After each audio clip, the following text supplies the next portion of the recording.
मान्यवर, मैं थोड़ी स्पष्टता के लिए आंकड़ा देना चाहता हूं। मई 14 में श्रीमान नरेंद्र मोदी इस देश के प्रधानमंत्री बने, तब से उनको आपत्ति है। तो एनडीए क्या क्या जीती? 3 लोकसभा चुनाव हम जीते, 41 राज्यों के विधानसभा चुनाव जीते, तो हम 44 विधानसभा टोटल चुनाव जीते हैं 2024 से 25 तक। मगर वो भी 30 चुनाव जीते हैं अलग अलग विधानसभा में, 30 जगह पे। अगर मतदाता सूची करेक्ट है तो क्यों शपथ लिया, क्यों चुनाव लड़ा?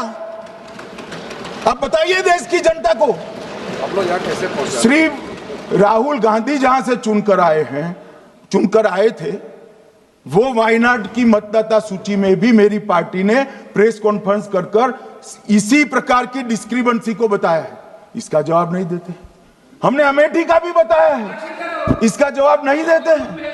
मान्यवर, एक चुनाव की मतदाता सूची में जो थोड़ी बहुत गलतियां हैं, उसको वो लोग मुद्दा बनाते हैं चुनाव हारने का। चुनाव हारने का कारण है नहीं, मैं अंत में बताऊंगा क्यों हारते हो चुनाव, मैं बताऊंगा मान्यवर अंत। परंतु फिर भी चलो मान ले कि मतदाता सूची ठीक नहीं है, तो गहन पुनर्निरीक्षण का मतलब ही ये है कि मतदाता सूची को सुधारने की प्रक्रिया।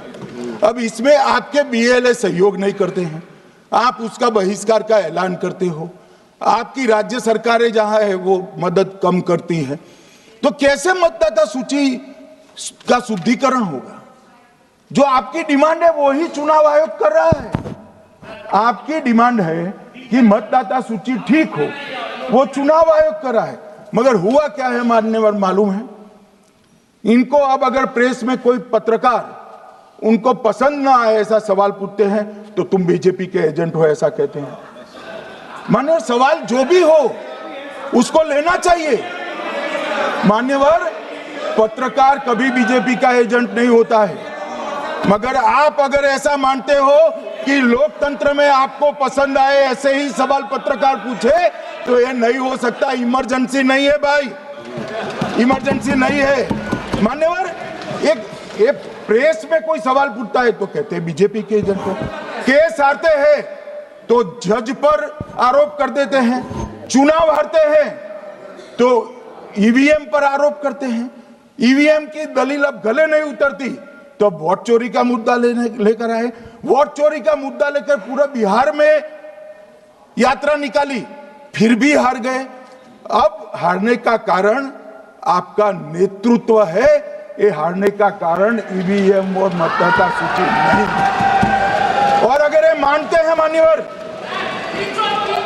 अगर ये मानते हैं कि इनको कोई पूछने वाला नहीं है, भगवान करे मैं गलत पड़ जाऊं, कांग्रेस के कार्यकर्ता इनका हिसाब मांगेंगे। एक दिन कांग्रेस के कार्यकर्ता इनका हिसाब मांगेंगे कि इतने चुनाव कैसे हार गए। मान्यवर, कोई जज आजादी के इतने साल में नहीं हुआ है मान्यवर कि कोई जज एक जजमेंट दे तो जज के खिलाफ इंपीचमेंट लेकर आते हैं।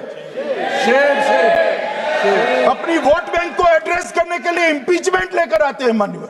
और ये सारे ने तो साइन कर दिया, साथ ही साथ उद्धव जी ने भी साइन कर दिया। उद्धव जी, जजमेंट क्या है? एक पहाड़ी पर मान्यता है कि हाँ सबसे ऊपर दिया जलाया जाए। मान्यवर, एक वोट बैंक को संभालने के लिए एक हाईकोर्ट के जज के सामने इंपीचमेंट लेकर आए हैं। देश की जनता उनको मदद नहीं करे।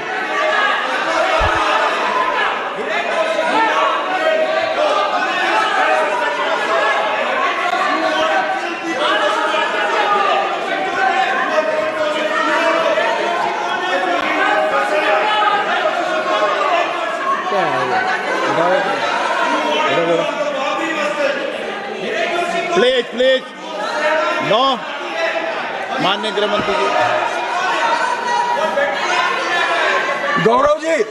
गौरव जी बैठ जाइए, नया मुद्दा शुरू हो रहा है। प्लीज, अरे भैया प्लीज मेरी बात सुनो ना। माननीय गृह मंत्री जी, माननीय गृह मंत्री जी, माननीय गृह मंत्री जी, नया मुद्दा शुरू हो रहा है, फिर से खड़ा होगा होना। आप बैठ जाइए प्लीज। नो नो, ये तरीका no no. Manikam ji please बैठिए। नो, ये तरीका ठीक नहीं है। प्लीज बैठे बैठे बैठे। हर आपको ज्यादा समस्या है क्या हर 2 मिनट में खड़े होने की?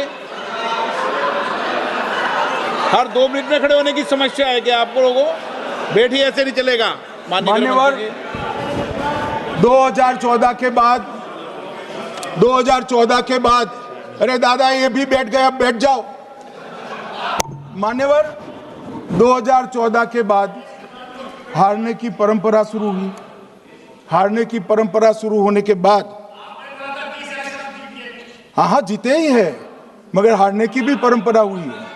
मान्यवर, हारने की परंपरा शुरू करने के बाद इन्होंने सबसे पहले ईवीएम को निशाना बनाया। आज मैं आपके माध्यम से सदन को और सदन के माध्यम से देश की जनता को बताना चाहता हूं, ईवीएम कौन लेकर आया इस देश में? मान्यवर, कौन लेकर आया?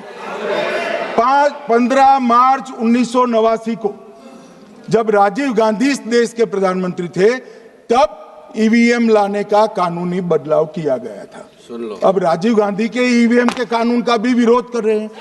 मान्यवर, इसके बाद में अरे सुनो ना क्या प्रक्रिया हुई।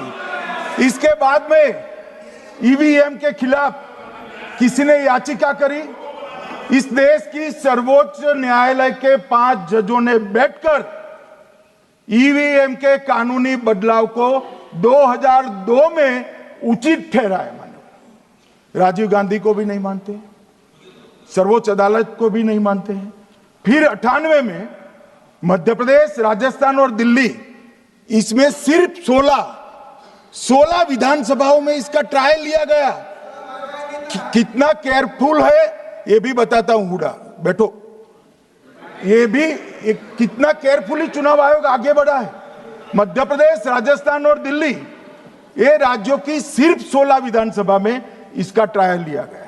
हर प्रकार से चेक कर ईवीएम का उपयोग सबसे पहली बार पूरे देश में 2004 में हुआ।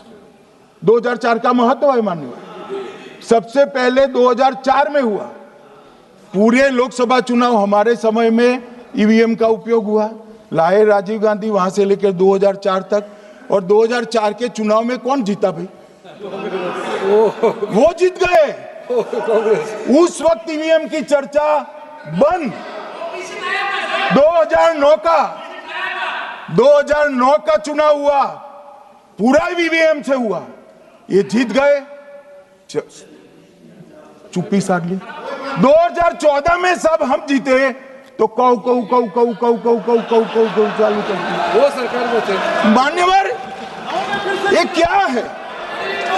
जब कानून आप लाए, मशीन आपने इंट्रोड्यूस किया, चुनाव आप पहला जीते मशीन से, दूसरा चुनाव जीते, मौत से 10 साल राज किया और हार गए तो फिर रोते हैं। मान्यवर, देश की जनता मानती है इसको। और दूसरी